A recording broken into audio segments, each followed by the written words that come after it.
top-of-the-line coolers. But we're in the backyard, Dave. That's tonight. Tomorrow, Yosemite. Play Campfire Cash, and please play responsibly. And it's swung on it high to right center field. Back deep goes Judge to the wall. It's gone. A home run. Bobby Dahlbeck puts the Red Sox back ahead with his first home run of the year. Red Sox baseball all season long on WDEV is brought to you by Berry Electric and Lighting Supply, Lenny Shoe and Apparel, Matt Clark's Northern Basement Systems, Packard Fuels, and the Waterbury Service Center. Your home for Boston Red Sox baseball is WDEV. The Brady Farkas Show is produced and funded by WDEV and the Radio Vermont Group. We welcome listener feedback. Email your comments to WDEV@radiovermont.com. The teams you care about. Mac Jones is good. That's not the question.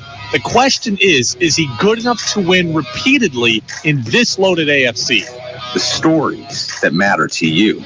If I'm Xander Bogaerts, I need three things in order to get over that insulting contract offer. This is your home for New England sports. Jason Tatum, superstar. Book it. This is the Brady Farkas Show on WDEV AM, FM, and WDEVradio.com. What's up, everybody? Brady Farkas Show on a Thursday right here on WDEV, AM and FM, and WDEVradio.com. Short show today. We're up until 6:10. Then at that point, Red Sox look to salvage a game from the Blue Jays in this series after losing a tough one in extras last night. We will talk about the Red Sox at 5:45 with Tom Caron of NESN. Talk to him also about the Jimmy Fund telethon, which has now come to an end, but he's been really crushing it in the last couple of days. I have apparently become the bad guy from the esports army. We'll talk about that just after 6 o'clock. And you can get in on the Napa Morrisville, Napa Waterbury text line 802-585-3026. It's your locally owned Napa stores in Waterbury and Morrisville. Also check us out Facebook Live, YouTube Live, and watch us on my Twitter account as well. 5, 4, 3, 2, 1. And here we go. The opening thoughts on the Brady Farkas Show are brought to you by Sticks and Stuff and by Swanton Lumber. They are Vermont's most complete, locally owned home center with locations in Enosburg, Derby, Middlesex, St. Albans, and at Swanton Lumber. They're online at sticksandstuff.com. Interesting conversation last night on NBC Sports Boston. Patriots insider Tom Curran says that Josh McDaniels, the former Pats offensive coordinator, who's now the head coach in Vegas, who the Patriots are getting ready to play tomorrow in the preseason finale, Tom Curran says that Josh McDaniels probably would have stayed in New England if the Patriots had tried harder to keep him. Well, the interesting thing with Josh is the departure is complicated. In 2018, the Patriots convinced Josh to stay. Bill said that he would show him his world. And then come 2022, with Belichick obviously closer to the end, no move was made to retain Josh McDaniels. No assurance given to him. Really no effort at all to keep him going to the Las Vegas Raiders. And Josh, with 5 children living in Westwood, certainly hoped to continue working here. And if any effort was made to convince him, I think he would have had a hard time saying no to it. All right, that's an interesting point. It's an interesting conversation. And I don't doubt that with the 5 kids, that staying in New England would have been good for Josh McDaniels' family life. But here's the question. Should the Patriots have made a bigger effort to retain McDaniels, and how should this whole thing have gone down? Because I've thought about this quite a bit since I heard Tom Curran say this, and here is kind of what I think should have happened in order. 1, the Patriots should have recognized how valuable McDaniels is to what they do, and they should have recognized how valuable he is to Mac Jones's development, and as a result, I do believe the Patriots should have made Josh McDaniels a good and compelling offer to stay. More money, more long-term security. I would have done both of those things if I were them. Josh McDaniels helps the Patriots win. That is what the Patriots care about. I would have put a premium on that if I were the team, and I would have tried to retain McDaniels. That said, knowing that that offer was out there, if I were Bill Belichick personally, I would have told Josh McDaniels to go. The team needed to make an offer. Belichick would know the offer's out there, and he needed to then pull McDaniels into his office and say, hey, you need to take this. That is how this needed to go. I understand Belichick's first allegiance is to the Patriots organization and to the franchise winning, but the NFL is also a business built on relationships. As much as it's about winning, it is also a business built on relationships. Josh McDaniels and Bill Belichick had a relationship for 20 years. McDaniels helped bring Belichick unprecedented success, helped bring the organization unprecedented success. Even though Bill Belichick knows that Josh McDaniels leaving would hurt the Patriots, Bill Belichick should have encouraged Josh McDaniels to go. Even if Robert Kraft wanted to pull out all the stops to keep him, as Tom Curran wants, Bill Belichick should have encouraged him to go. Bill Belichick knows that you only get so many chances at this head coach thing. And Bill Belichick had to have known that Josh McDaniels' chances were limited and fleeting. He burned Indy in 2018. He didn't get the Cleveland job or the Carolina job or the Philly job. The opportunities were drying up for Josh McDaniels, and Bill Belichick had to know and had to see that last offseason and the opportunity with the Raiders was McDaniels' last best chance. And he should have looked at McDaniels and said, look, you can stay here, but if you really want to grow your career, this is an opportunity you can't refuse, and you should take it. Some of you are probably laughing at that, but that is true. Coaches, it is a fraternity, and they look out for each other, and they shouldn't be holding each other back or holding people back from elevating themselves.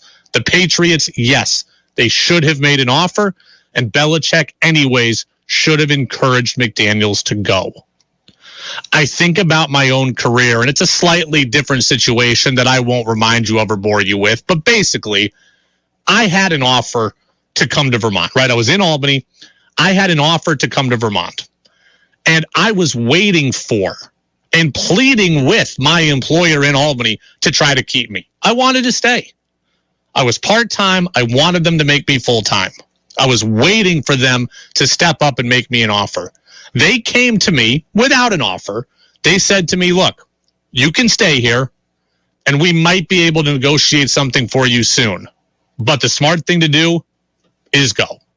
They told me it's better for your career to take this opportunity. What they are offering you is what better than we can guarantee you. So I left. It's slightly different. There's slightly different backstories around it. But they ultimately encouraged me out the door, and it was the best thing for my career. I needed to get out. I needed to expand. I needed to grow. I needed to make more money. I needed to see a new place. I needed to learn new things. I needed to work with new people. It was the best situation for me, and they pushed me towards it.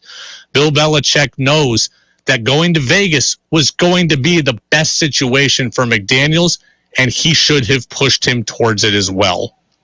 And finally, so here's what we've got. Patriots should have made an offer. Bill Belichick should have told McDaniels to go, and McDaniels ultimately should have said yes, as he did. Tom Curran says, he wanted to stay. He would have had a hard time saying no. He should have said no matter what. Whether the Patriots kicked him out the door, whether the Patriots fired him, or whether they threw him the best party ever to try to convince him to stay, Josh McDaniels should have gone. He needed to realize also that this opportunity in Vegas was his last great chance. That is what he needed to realize also. The Raiders were available. They wanted him. I don't know that other jobs like that would have been available. But the Raiders were also a largely good situation. They had a ton of turmoil last year with the Henry Ruggs stuff and with John Gruden, but they have an established quarterback. They made the playoffs a year ago. It's a job Josh McDaniels needed to take. I understand Curran wanted the Patriots to step up, but even if they did, McDaniels should have gone. He wanted to be a head coach. The Patriots couldn't provide him that opportunity. He needed to go. He just did. 802-585 30-26. Maybe the Patriots were surprised and caught flat-footed by the Raiders' offer to McDaniels. I don't know how, but maybe that's why they were able to unable to land an experienced offensive coaching staff. I don't believe that. I don't think that. I don't think they were ever flat-footed. Josh McDaniels has interviewed for jobs for the last several years. They know that is what he does. He hadn't taken any yet or gotten any, but Josh McDaniels does that. He interviews for jobs, so I don't think they could be flat-footed. Nick and Allberg, way up there. What if the Patriots offered McDaniels the head coach in waiting position? I mean, I don't believe the Patriots shouldn't have done. I don't think they should have done that. You never know what's going to happen in a few years. How do you know Bill Belichick doesn't stay for a decade longer? And in that time, McDaniels falls out of favor, and you don't end up wanting him. So you've promised him the job, and he ends up being a guy that you don't like anymore. What if he and Mac Jones have a falling out? That's a risky game to play. And from McDaniels' standpoint, I wouldn't want that either, because that doesn't do anything for me right now. Josh McDaniels wanted to be a head coach. How does he know that Bill Belichick's not going to stick it out for a decade and he's not going to get that chance? I mean, look, Jim Boeheim has had a coach in waiting for years, and Mike Hopkins at Syracuse, and Boeheim is still there, and Hopkins ultimately left and went to the University of Washington. Coaches in waiting don't necessarily work out. Will in St. George, why do you think Belichick needs to help McDaniels' career? The only thing he needs to do is protect the Patriots. Yeah, I kind of said that above. I get that. It is a fair point. Belichick's obligation is to the Pats. But, again, coaching is a fraternity. And there's also a sense of obligation in helping guys advance. How many times has Bill Belichick called him in somebody's reference, right? You're not supposed to hold back guys from advancing. And that's what this is. This is an advancement by Josh McDaniels. So, Tom Curran says Pat should have stepped up. Yeah, they should have. But this is how it should have played out anyways. McDaniels made the right call. I don't know if Belichick ever talked to him about it. I don't know if Belichick encouraged him. He should have encouraged him, because you can't hold back your guys. You got to let them go and accomplish things that they want to accomplish. And Josh McDaniels wanted another chance to be a head coach. It's the Brady Farkas Show on WDEV, AM and FM, and WDEVradio.com. Mark in Essex yesterday said he wanted to hear football. Hopefully Mark in Essex is happy about our opening segment there. Esports has everybody mad at me. I'll tell you about that just after 6 o'clock. But the Red Sox have me mad at them. We're going to talk about the Red Sox next, and the Jimmy Fund Telethon with our guy Tom Caron of NESN. He'll be with us next on the Brady Farkas Show on WDEV. Want to go out for lunch on Saturday? What? A day off? No errands? No recycling? Nope. We're celebrating summer and going to the 51st annual Mad River Valley Craft Fair. You know, the one we go to every year in Waitsfield with the fabulous mountain views and excellent shopping. Oh, yeah. They do have a great food court. And aren't there also door prizes? I might have to relax with a cocktail and listen to music while you shop. Ah, yes. Maybe I can find you a new wallet. Plus, we need a housewarming present for our new neighbors, maybe a framed photograph. I love seeing those gorgeous handmade items up close and meeting the artists. Let's shop locally and start on our holiday list, too. Okay, I'm in. Let's just try to go midday so we can catch both bands. Deal. The 51st Annual Mad River Valley Craft Fair, Labor Day weekend, September 3rd and 4th, 10 a.m. to 5 p.m.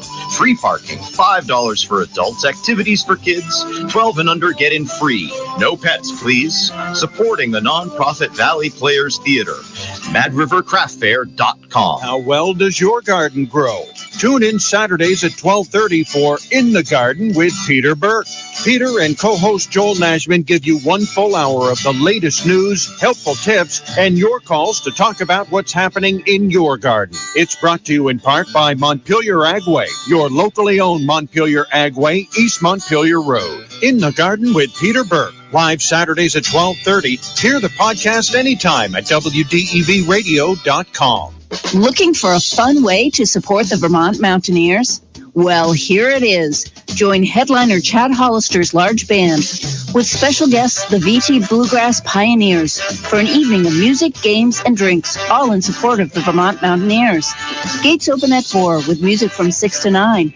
There'll be kids' games and drinks from Bar Hill. Perfect Pitch, a benefit for the Vermont Mountaineers, Saturday, September 24th at Bar Hill in Montpelier. Tickets available at chadmusic.com. I had low back pain that was due to herniated discs. Meet Dr. Justin Garzone, another satisfied patient who found regenerative medicine at QC Kinetics. Over a very short period of time, the pain went away completely, and I've had absolutely no symptoms or pain since my treatment. Before Dr. Garzone found QC Kinetics, he was looking at all the old school pain treatments. It was recommended that I have steroid injections done, but then unfortunately my insurance company said that I would have to do 3 months of physical therapy first, and I needed to get better quickly. With QC Kinetics, the doctor got lasting relief with no downtime. I didn't have to take any medications during my treatment. I avoided surgery, and I am now pain-free. Don't live with chronic pain, and don't go under the knife. Call QC Kinetics, the nation's leader in regenerative medicine, for a free consultation. Call QC Kinetics, 802-PAINLESS. That's 802-PAINLESS. QC Kinetics, 802-PAINLESS. That's 802-PAINLESS. Treatments are not yet FDA approved. Looking for the latest information on the Red Sox? Not only is David Ortiz a Hall of Famer, but he is one of the best of the best. How about the Bruins? Are they a Stanley Cup champion? Probably not as presently constructed, but they're a playoff team. And you've come to the right place. We talk now with NESN insider Tom Caron. Baseball isn't boring because there's still nothing like the communal gathering of fans at a baseball game. On the Brady Farkas Show on WDEV AM, FM, and WDEVradio.com. Welcome back in, Brady Farkas Show, right here on this Thursday. Red Sox baseball comes up about 25 minutes from now. Sox looking to salvage here against the Blue Jays, losing a tough one last night in extra innings. Joining us now in advance of the pregame show is our Red Sox insider, Tom Caron of NESN. TC, how are you? Doing well, Brady. How you doing? Excellent. Before we get to the team itself, let's start with the Jimmy Fund. NESN and WEEI have been having the telethon the last couple of days. It's been widely successful. At last check last night, I knew it was over $3 million. I'm sure it has ballooned well more than that in the last 24 hours. Kind of what have the last 2 days been like for you? What's it like every year for you around this time? Yeah, it's the day after the 2-day telethon is always a little bit of a you're in a fog because it's just it's an incredible couple of days that everybody at NESN and WEI comes together on. Long days for a lot of people. I started at noon doing coverage yesterday on air, and we wrapped it up at midnight or so, a little after midnight. Did that 2 days in a row. So, and you're just overwhelmed by the stories and the spirit of the thing. I said last night, we could come on and ask people for money. But what really moves the needle is the people coming on who are dealing with, whether their own personal cancer fight or a family that's dealing with a 2 or 3 or 4 year old child who's been diagnosed with cancer, which is just unfathomable. And they come on every year. Some of them come back year after year. Families of some children we've lost over the 20 years come back, and you can only imagine how painful that is. But they all do it because they understand the money is what's changing the game. I've been involved in all of these, so we've been doing it for 20 years. I've done more of them than anybody, I guess, now at this point. And, the stuff we're talking about now would have been science fiction 20 years ago when we began this. We're talking about isolating mutated genes and being able to see if your children have that same mutation and will be predisposed. I mean, they're starting to talk now about there may be ultimately genetic screening in the not too distant future that we'll all be able to get just to see if we are predisposed to any specific cancers. And then you can start preventing cancers rather than just treating them. So it's an incredible thing. Over 3.5 million last I checked, though I haven't seen the final updated numbers. I think that we're close to $65 million raised in the 20 years of this thing. So it's really incredible. And again, on a night when the Red Sox didn't play very well for a couple of games, it is a reminder that the platform and the willingness of these players to be a part of this, that's what makes it all work. Because if the Red Sox weren't banging the drum and weren't getting their fans involved, we wouldn't raise that kind of money. Buster Olney we had on yesterday, and he's been around the Red Sox a couple of weekends in a row between Sunday Night Baseball at the Yankees a couple of weeks ago and then at the Little League Classic. And he said the attitude around the team, he feels they're kind of resigned to what's happening on the field this year and kind of the fate of this season. And obviously we're at two very different extremes, but between the Little League Classic and the Jimmy Fund and how the players have rallied behind that, I got to imagine it's been nice to see kind of a different energy around the team. Yeah, I asked Xander Bogaerts that yesterday, and he was very upfront with the fact that they kind of needed something like that. They really needed to get out of the grind, to get their heads up. And, he's in Williamsport, for him especially, because, he'd come within one win away of going to the Little League World Series as a player twice, beaten by those big Curacao teams both times. And so, for him to hear a young kid say, "You're my favorite player." And he was talking about being a kid meeting Andrew Jones, who played for those Curacao teams, and how he will never forget Andrew Jones taking some time to talk to him. And I was talking to him while he was talking to some patients yesterday, some kids there for the Jimmy Fund. He goes, and he said it with complete humility. He said, these kids will remember this for the rest of their lives. How do you not go spend a little time? And he's banged up now. He had the back spasms on Tuesday, couldn't play last night. He said it'll only be a day or two. But, there's a lot of baseball left. There's 38 games. It's half a hockey season, half a basketball season. And we say, well, the season's almost over. But these guys got to go out there and do this another 36 times. And Buster's right. Resign's a good word, but I think the resignation isn't that they're a bad team. It's that they just don't have the horses. You got Cutter Crawford going tonight after Brian Bayo last night, after Josh Winkowski the night before. You had Bobby Dahlbeck playing shortstop for the first time as a starter in his major league career last night with Franchi Cordero at first base. It's not how you drew any of this up. And injuries are part of it. But lack of depth is part of it. They didn't do enough. We now know this offseason to prop this up and to try to build on an incredible run within 2 games of a World Series last year. And so this is where they are. The injuries have mounted and the lack of depth has become prevalent and obvious. And they're 7 games out with 6 weeks left. We're talking with Tom Caron, Red Sox insider at NESN, here on the Brady Farkas Show on WDEV, AM and FM, and WDEVradio.com. I am at the point of the season where it's all about paying attention to things that are going to affect you in the future. So I don't care as much how Kike Hernandez plays for the last 6 weeks right now. I don't care as much how Rich Hill pitches for the last 6 weeks. I do care about how Cutter Crawford and Brian Bayo pitch. And Bayo pitched well yesterday, his best start. Do you think that these guys are part of the rotation next year with Pivetta and hopefully Sale, or are we looking to need to sign 4 starters or something in the offseason? No, not 4. I would, because we just talked about depth, and I would certainly like to see them add to that depth. But one of the interesting questions here is where James Paxton's going to fit into this. They really thought. I thought they'd get to see him here before the end of the year, so at least you'd have a little bit of a baseline to work on. They've got a 2-year option, $13 million a year, so $26 million they have to commit to. And I assume they want to bring him back. You didn't pay him.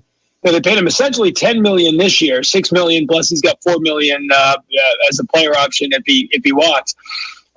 So if he's back, and you're assuming now that Sale and Paxton are back at the top, right? And then Pivetta, and then I think Bayo is a starter on this team next year. I think Cutter Crawford's a starter on this team next year, but I don't think that 5 is enough. I think you got to try to bring Michael Walker back when healthy. He was their best pitcher this year, and he's been healthy most of the year. It was really that one stint. But what will he make? It was a good 1-year deal this year. I assume he's going to sign himself a nice bigger deal this year. But, we know they like those kind of signings.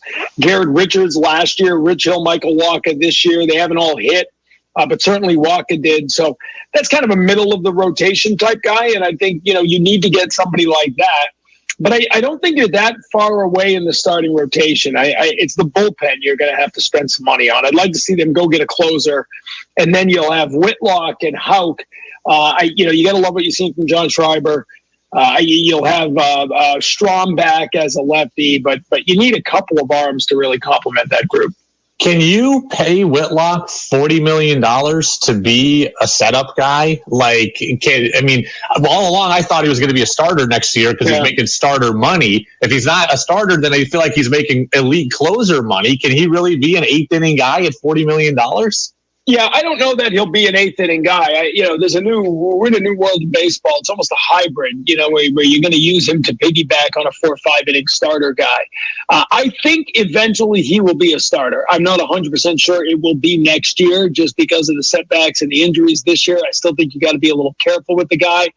I also think the makeup of the bullpen will dictate that. In part, they needed him in the bullpen this year because the bullpen was a mess without him. And so to your point, you're spending that kind of money for a reliever. Well, if you put him in the rotation, you're going to spend that kind of money to replace him in the bullpen. So we'll see. But right now, I don't know what they're thinking. But right now, it'd be tough to come back with Cutter Crawford and Brian Bayo and Garrett Whitlock all as part of the 5-man rotation because that's a lot of uncertainty there. I mentioned this to Buster yesterday, and I'm going to keep banging the drum for it. I've seen the articles. I've listened to the commentary. People think that this franchise is destined for the cellar for the next 5 years or so. Yeah. They're going to have anywhere between $100 and $130 million to spend just next offseason. The schedule gets easier in that you're playing 52 games against your division instead of 76. I think all of these are reasons for optimism. I saw the White Sox be awful and turn it around in one offseason. I've seen the Padres turn it around. Even my Mariners went and saved up all their piggy bank chips for 1 year here and went and got Robbie Ray. It can be done, and I expect that the Red Sox will do it. I think they can be right back in the thick of things next year.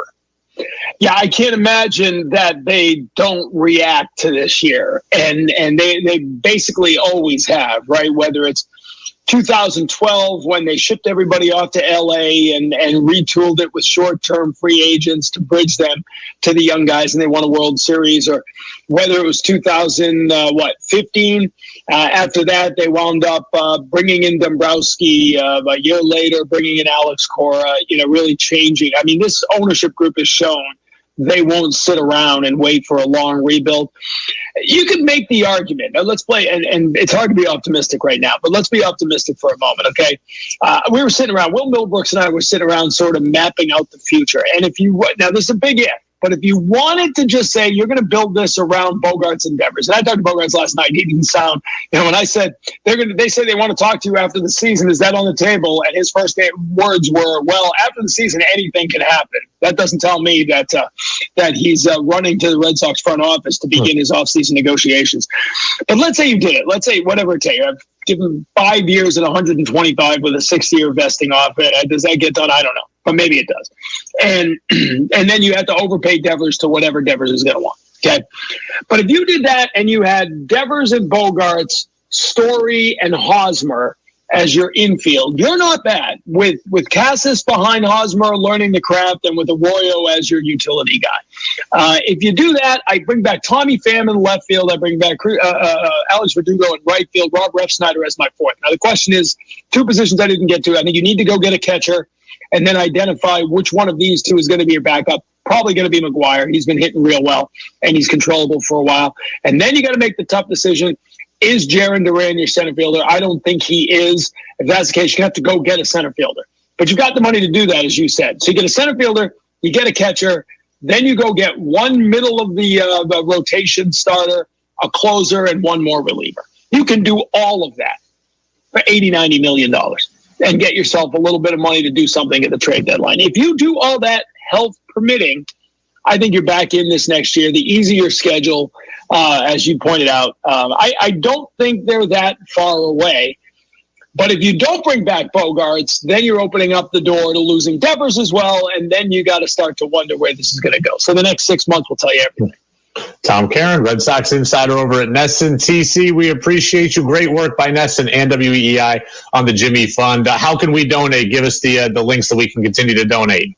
JimmyFund.org at this point is the easiest way. I think they've taken down the phone banks. Operators are no longer standing by, but JimmyFund.org is where you can always give, and you can see some of the highlights of all this and hear some of the stories. Anybody who hasn't been there, it is an amazing place because one end of the building, they're researching and coming up with cutting-edge treatments. The other end of the building, they're putting those into practice with patients.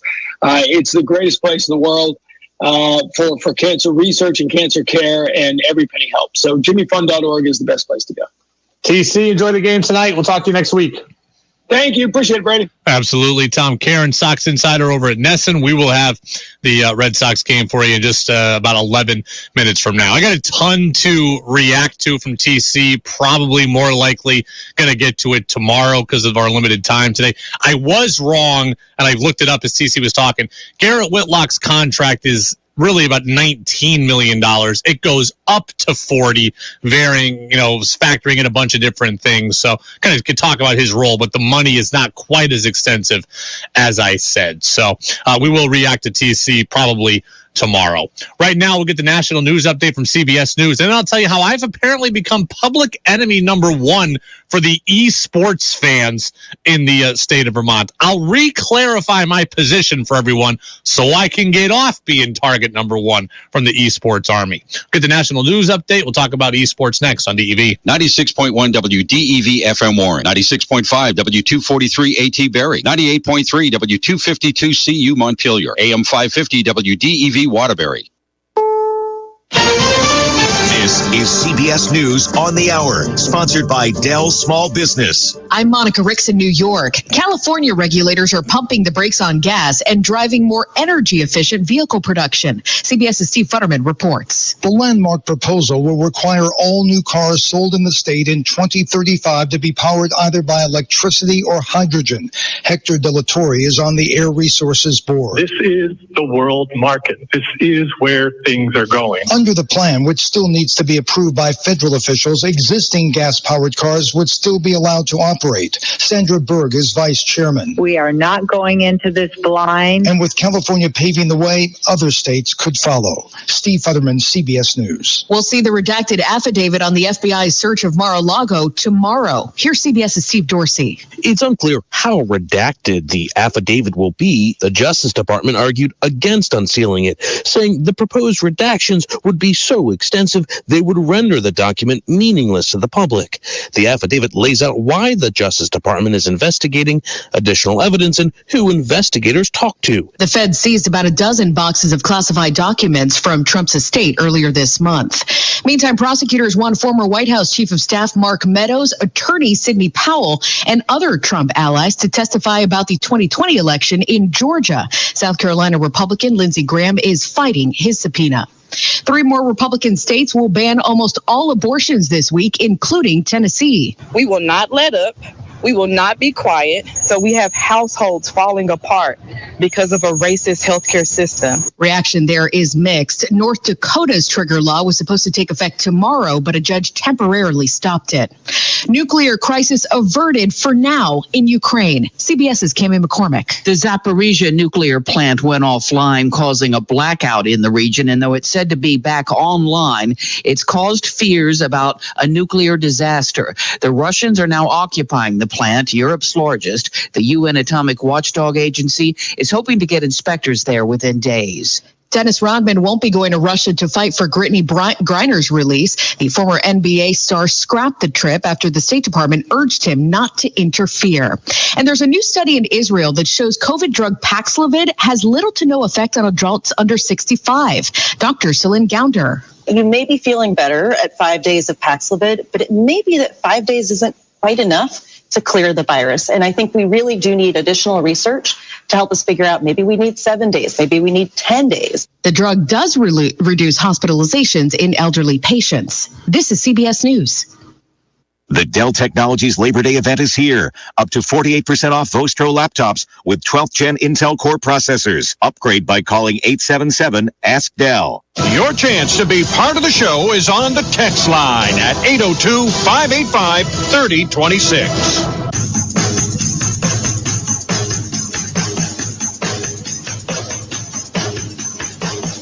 Now it's back to the Brady Farkas Show on WDEV AM, FM, and WDEVradio.com. Welcome back in, Brady Farkas Show right here on WDEV AM and FM. We'll get Red Sox lineups for you in about 6 minutes, but I've got to respond to the people on social media who are really, really angry at me, apparently. So let's just backtrack here for a second.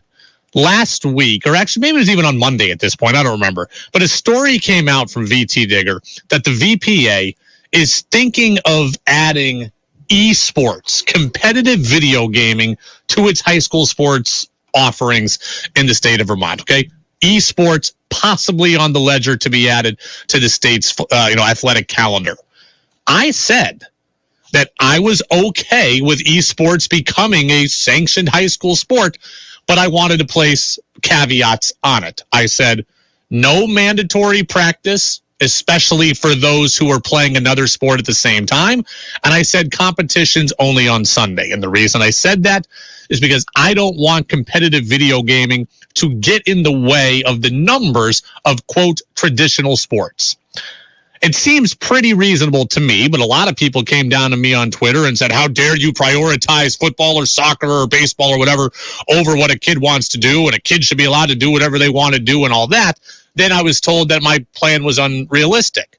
I got to say, I'm pretty surprised at the outrage here against me because, number one, I said I believe esports should exist, can exist as a high school sport in Vermont. I'm not trying to put the kibosh on this. Second, I said I understand that having esports as a sport will allow more opportunities for more kids to be involved in something. There might be kids that are not involved in any school activity. Esports gives them another chance to get involved. It will help bring about more socialization for kids. I acknowledge that as good things about doing this. So there's another benefit that I gave to it. And three, I think it's also fair to recognize that if you add esports, there's a chance you could hurt your other sports offerings. If a kid chooses to play esports over soccer or football, then that is bad for his school's overall, potential ability to field those, quote, traditional sports teams. I am trying to prevent that. Here is the deal. Let's just say if esports is made into a fall sport, I am trying to avoid the scenario where a kid at 16 years old says, hey, I'm not playing football this year. I'm going to play esports instead. And now the school can't field a football team. Or, hey, I'm not going to play girls soccer this year because I'm going to play esports. I'm trying to avoid schools being hurt by adding esports to the calendar. And I'm also trying to help a kid be able to do two things. If you have esports as a fall sport, then I'm more than fine with you playing that and football. But I want football to be the thing that comes first. I'm not trying to prohibit you from doing both things. I'm trying to figure out a way so that you can do both things and that the school can still field their still field their traditional sports roster. I'm not trying to hurt esports. I'm trying to help the school. I'm trying to help the kids, and I'm trying to allow you to do both rather than have to choose. And everybody's getting mad at me about this. Well, I got news for you. Bass fishing is a sanctioned VPA sport, right? It was added a couple of years ago. There are plenty of kids that play a fall sport and do bass fishing. They do both. What does the state require you to do? The state requires you to name a primary sport. And when you have a conflict between your primary sport and your secondary sport, you are required to choose your primary sport. So if a kid plays football and bass fishing and competition is on Sunday for bass fishing and they've got a makeup game, they're going to their primary thing. That's all I'm asking for. Now, in my world, the traditional sport would be the primary sport. But if a kid really wants to make video gaming their primary sport, then go ahead. But when a kid chooses primary sport video gaming over football and never shows up to football practice, that kid won't be getting any time in football. If that's okay with them, then so be it. But I don't think I'm way out of line here. Bass fishing is already the template. You have a primary sport, you have a secondary sport going on concurrently at the same time. That's all I'm asking for here. I just want the traditional sport to be the primary sport. If a kid really wants video gaming to be the primary, then fine, but they're going to hurt. They're going to really hurt their standing on their traditional sports team. But I don't get why I am the bad guy here for wanting traditional sports to stay in vogue in the state. Video gaming can be a high school sport all they want, and you can go to practice whenever you're free. But I don't want to see the death of bat and ball sports because we've added competitive video gaming. So one of the administrators around the state is going to come on tomorrow and talk me through this. And maybe they'll tell me why I'm wrong, because I'm not seeing it.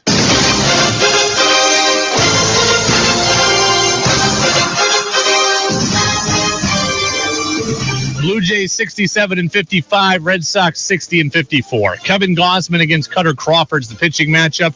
George Springer, the DH, Vlad Jr. at first. Lourdes Gurriel in left, Teoscar Hernandez in right. Bo Bichette at shortstop for the Jays, Matt Chapman at third, Raimel Tapia in center, Santiago Espinal in second, Danny Jansen is the catcher.